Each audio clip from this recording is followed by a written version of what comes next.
niongea sababu anasema kia Dunto. Nimekwambia apoteze. Alafu maneno. Mimi nakukubali mdogo wangu. Hizo hela ziko wapi?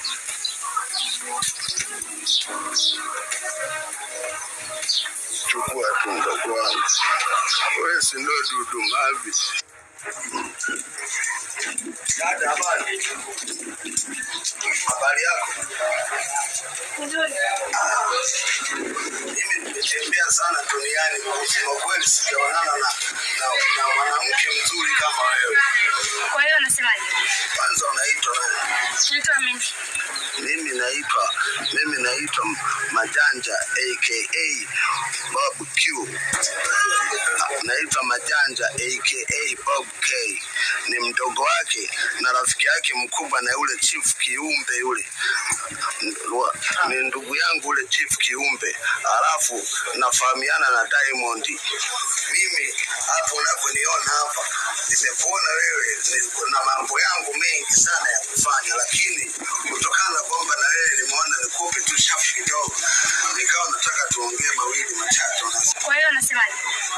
Sasa mimi nilikuwa nataka nikwambie kwamba unajua Mungu dada yangu alipokuwa anaiumba hii dunia hii, akasema sasa nikiumba hii dunia nikaiache peke yake sitavurugika.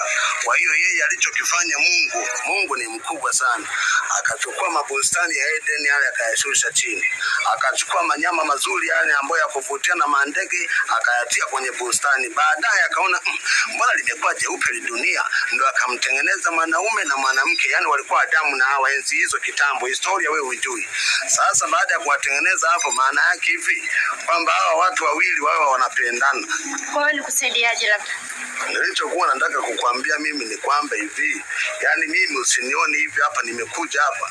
Nilikuwa nataka kuongea na wewe kwa sababu na hizi kama moyo umeanza kuwa unaenda mbio, moyo linadunda. Subiri basi nimalize, mbona una haraka wewe? Lakini wewe nakusikiliza. Hivyo unamjua Chief Kiumbe wewe?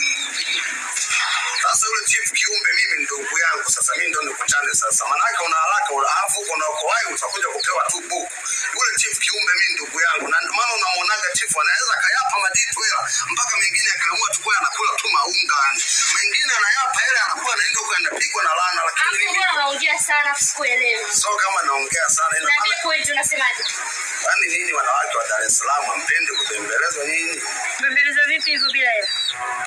Sasa unanionaje kwanza mimi mwenzio kule kwetu Shinyanga kule, mimi nina mamigodi, mimi nina mashamba makubwa sana ya mamipunga.